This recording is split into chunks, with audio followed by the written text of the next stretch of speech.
Hello मेरी YouTube family, कैसे हैं आप लोग। आप सभी का आपके अपने यूट्यूब चैनल पे स्वागत है। और बस मैं यहाँ पे अपने हस्बैंड को डॉक्टर के यहाँ लेकर आई हूँ, जो हमारे हैं किडनी वाले। तो नेफ्रोलॉजिस्ट वहीं पे लेकर आई हूँ। हम अपने पता नहीं उनने इमरजेंसी में बुलाया था हमको, बस आज मंगलवार को हम दिखाने गए थे। और ये भी कहा कि मतलब लाइन पे लगे हुए थे, तो जितना मुझे मतलब ऐसे ही कर लिया।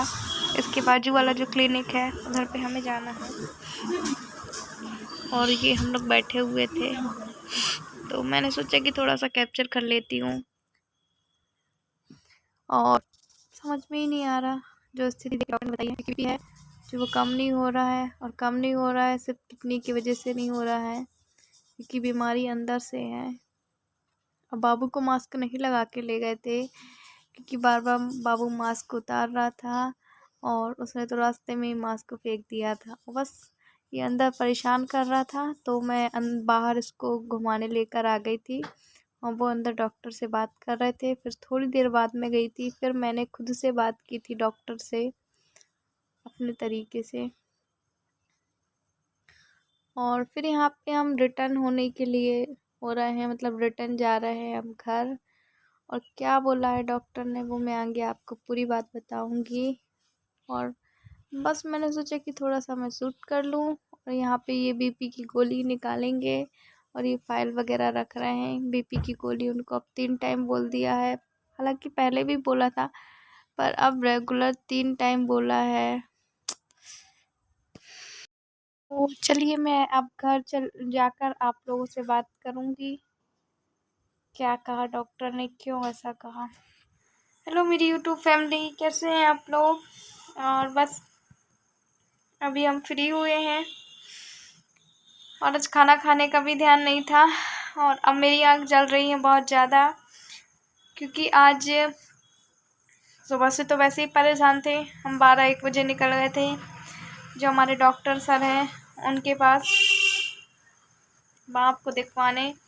वहाँ पे हमने कल नंबर लगा दिया था, पर वो बड़े डॉक्टर हैं, नेफ्रोलॉजिस्ट हैं, तो उनसे पहले अपॉइंटमेंट लेनी पड़ती है। फिर हमारा करीब हम 12 बजे निकले थे, हमारा 3-3:30 बजे जैसे करके ना बाबू को भी ले गए थे। और फिर उसके बाद जब वो भी इतना परेशान किया, बाबू सबको वहाँ पे चिल्ला रहा था ए करके, और मेरे साथ कोई गया नहीं था। मैं अपने हस्बैंड को लेकर गई थी, तब समझ में नहीं आ रहा था अंदर में कैसे जाऊँ कैसे नहीं जाऊँ। फिर भी हिम्मत करके डॉक्टर के पास अपने, जहाँ मेरे हस्बैंड को दिखाना था, ले गई थी। अंदर अंदर क्लिनिक ले गई थी, जहाँ वेटिंग रूम था वहाँ पे तो बैठे ही थे, अंदर ले गई थी। फिर उसके बाद डॉक्टर ने उनको बोला है, हमने उनको बताया कि सर बीपी मतलब कम नहीं हो रहा है, डायलिसिस होने के बाद भी इतना ही है। तो उनको फिर हमने बताया कि सर हमारा ट्रांसप्लांट है, इतने तारीख है।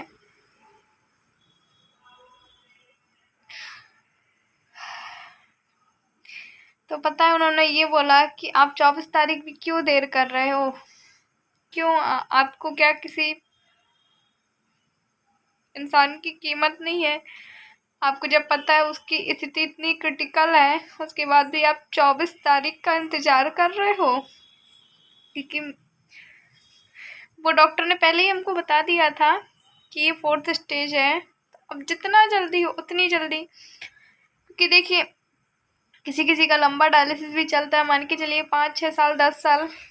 हर किसी की बॉडी एक सी नहीं होती। मेरे हस्बैंड शायद ये डायलिसिस को एक्सेप्ट नहीं कर पा रही है अब, और जो मेरे हस्बैंड का क्रिएटिनिन है वो लगातार बढ़ते चला जा रहा है। तो डॉक्टर ने यही कहा है कि आप क्यों इंतज़ार कर रही हो 24 तारीख का भी।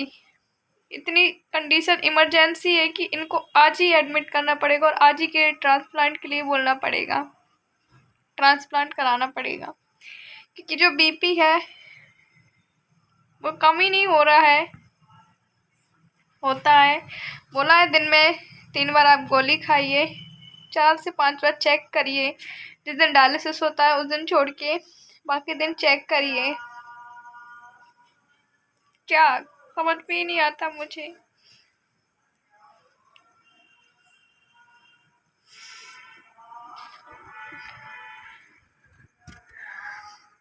तो बस यही डॉक्टर ने बोला कि अभी भी इंतज़ार कर रही हूँ। किस चीज़ का इंतज़ार कर रही हूँ?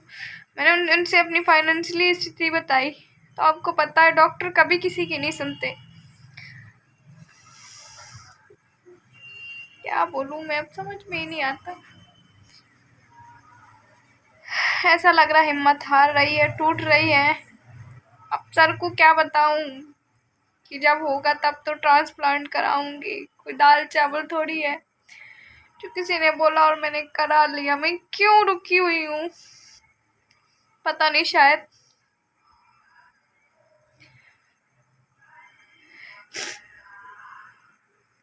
मैं अपने, और मैं सुबह से रोई इसलिए रही हूँ, इसलिए नहीं कि हमारा 24 तारीख डेट आ रहा और नहीं हो पा रहा है, इसलिए कि मैं कुछ करके भी कुछ नहीं कर पा रही हूँ।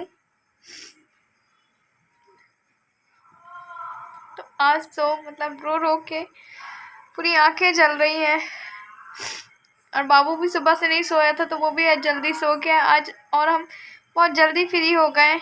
अभी 7:45 हो रहा है और इसके थोड़ी देर पहले हमने खाना खाया।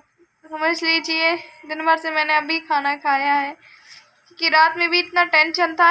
एकदम से बीपी बढ़ जाता है, लो होने का तो नाम ही नहीं लेता है। बीपी की गोली खाते तो होता है, कि डॉक्टर ने बताया एकदम से लो भी नहीं होना चाहिए, मतलब 120 में भी नहीं आना चाहिए, 150 में रहना चाहिए, क्योंकि अगर 120 भी रहेगा तो जो फिस्टुला है वो बंद हो जाएगा। तो हर तरीके से परेशान है, सच में समझ में ही नहीं आता बात कहाँ से कहाँ जाऊँ।